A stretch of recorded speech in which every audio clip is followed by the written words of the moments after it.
শ্রী মা সারদা দেবী মা সারদা নামে খ্যাত এবং শ্রী রামকৃষ্ণ পরমহংসের স্ত্রীরূপে আধ্যাত্মিক ঐতিহ্যে অতি গুরুত্বপূর্ণ ভূমিকা পালন করেন।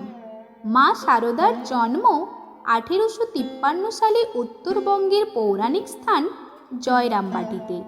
তার জীবন ও কাজ মানুষের মধ্যে আধ্যাত্মিক জ্ঞানের বিস্তার ঘটানোর জন্য প্রেরণা জুগিয়েছে। তার নির্ভুল ভক্তি, অসীম দয়া এবং আধ্যাত্মিক সাধনার মাধ্যমে ভক্তদের মধ্যে শান্তি এবং জ্ঞানের আলো প্রদান করেন। তিনি বিশ্বরূপী মহামায়া এবং রক্ষাকর্ত্রী হিসেবে পূজিত। তার শিক্ষাগুলি শুধু আধ্যাত্মিক দিক থেকে নয়, সমাজের সব স্তরে মানবিক মূল্যবোধের জ্ঞানও প্রদান করেছে। সারদা দেবী এবং তার আধ্যাত্মিক দৃষ্টিভঙ্গি আজও মানুষের মনে গভীর প্রভাব বিস্তার করে। তো চলুন আমরা আজকের ভিডিওতে মা সারদা দেবীর কিছু কথা আলোচনা করব। সবাইকে ভালোবাসবে কিন্তু কারো দোষ দেখবে না। এই বাণীতে সারদা দেবী আমাদের নিঃস্বার্থ ভালোবাসা ও ক্ষমাশীলতার শিক্ষা দিয়েছেন। মানুষের প্রকৃত স্বভাবই হলো ভুল করা, কিন্তু অপরের দোষ খুঁজে বেড়ানো বা তাদের বিচার করা আমাদের কাজ নয়। বরং আমাদের উচিত সবার প্রতি ভালোবাসাপূর্ণ মনোভাব বজায় রাখা এবং তাদের দোষ ত্রুটি এড়িয়ে চলা। আমরা যদি মানুষের মধ্যে শুধু দোষ দেখি, তবে আমাদের মনে ক্রোধ, ঈর্ষা ও অহংকার জন্ম নেয়। কিন্তু যদি আমরা সবাইকে ভালোবাসতে শিখি, তাহলে আমাদের হৃদয় ঈশ্বরের মতো উদার ও শান্তিময় হয়ে উঠবে। ভগবানকে পাওয়ার একমাত্র পথ প্রেম ও করুণা। সারদা দেবীর মতে ভগবানকে পাওয়ার প্রধান উপায় হল নিঃস্বার্থ প্রেম ও অপরিসীম করুণা। কেবল উপবাস, কঠোর সাধনা বা জপ তপের মাধ্যমে ঈশ্বরকে পাওয়া যায় না, বরং মানুষের প্রতি প্রেম ও দয়ার মাধ্যমে ঈশ্বরকে উপলব্ধি করা সম্ভব। প্রকৃত প্রেম ও করুণা সেই শক্তি যা মানুষকে স্বার্থপরতা ও অহংকার থেকে মুক্তি দেয় এবং ঈশ্বরের কাছাকাছি নিয়ে যায়। ঈশ্বর প্রেমময়, তাই তার সান্নিধ্য পেতে হলে আমাদেরও প্রেমময় হতে হবে। তাই সারদা দেবী এই উক্তির মাধ্যমে বলেছেন যে, যদি আমরা সত্যিকারের অর্থে ঈশ্বরকে পেতে চাই, তবে আমাদের হৃদয়ে প্রেম ও করুণার দীপ জ্বালাতে হবে। যে যা পারে করুক, তুমি কেবল কাউকে দুঃখ দিও না। এই উপদেশে শ্রী মা সারদা দেবী মানব জীবনের এক গুরুত্বপূর্ণ শিক্ষা দিয়েছেন। প্রতিটি মানুষ তার নিজস্ব যোগ্যতা, চিন্তা ও সাধ্যের মধ্যে জীবনযাপন করে।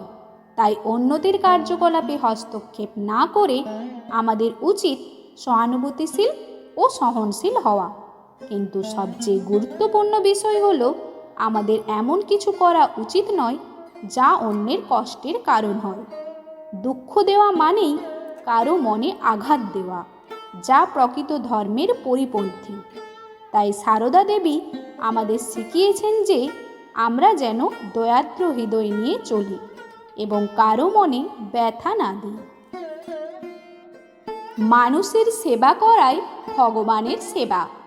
এই বাণীটির মাধ্যমে সারদা দেবী মানব সেবার গুরুত্ব ব্যাখ্যা করেছেন। ঈশ্বর শুধু মন্দির বা উপাসনালয়ে নন, তিনি সকল জীবের হৃদয়ে বিরাজমান। তাই যদি আমরা সত্যিই ভগবানকে ভালোবাসতে চাই, তবে আমাদের মানুষের সেবা করতে হবে। ক্ষুধার্তকে অন্ন দেওয়া, দুঃখীকে সান্ত্বনা দেওয়া, অসহায়কে সাহায্য করা, এই সকল কাজই প্রকৃত ঈশ্বর সেবা।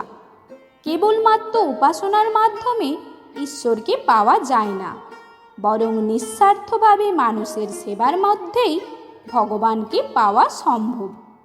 সারদা দেবী এই শিক্ষা দিয়ে গেছেন যে আমাদের জীবন হতে হবে সেবাপরায়ণ, কারণ মানব সেবা করলেই আমরা ঈশ্বরের সান্নিধ্য লাভ করতে পারব। সন্তানের প্রতি মায়ের যেমন স্নেহ, তেমনই তোমাদের প্রতি আমার স্নেহ। এই বাণীর মাধ্যমে সারদা দেবী তার অপরিসীম মাতৃস্নেহ ও ভালোবাসার পরিচয় দিয়েছেন। মা তার সন্তানকে নিঃস্বার্থভাবে ভালোবাসেন, তার সুখ ও দুঃখের অংশীদার হন এবং তার কল্যাণের জন্য নিরবচ্ছিন্নভাবে চেষ্টা করেন।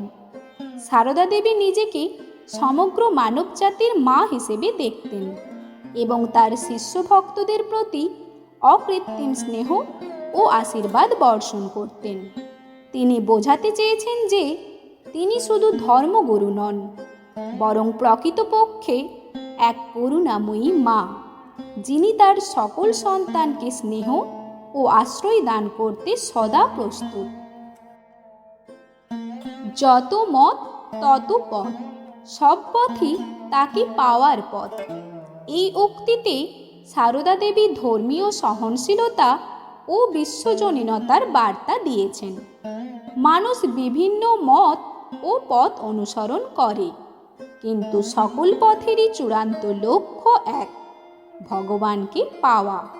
কেউ ভক্তির মাধ্যমে, কেউ জ্ঞানের মাধ্যমে, আবার কেউ কর্মের মাধ্যমে ঈশ্বরের সন্ধান করে। সারদা দেবী এই সত্যকে বোঝাতে চেয়েছেন যে আমরা যেন কোনো ধর্ম বা মতবাদকে একমাত্র সত্য বলে না ধরি, বরং সব ধর্মের প্রতি শ্রদ্ধাশীল হই। প্রত্যেকের বিশ্বাসের পথ আলাদা হলেও সবার লক্ষ্য এক, এবং তা হল আত্মার মুক্তি ও পরম সত্যের উপলব্ধি। ভিডিওটি ভালো লাগলে লাইক ও কমেন্ট করবেন এবং এ ধরনের আরও ভিডিও পেতে চ্যানেলটিকে সাবস্ক্রাইব করবেন।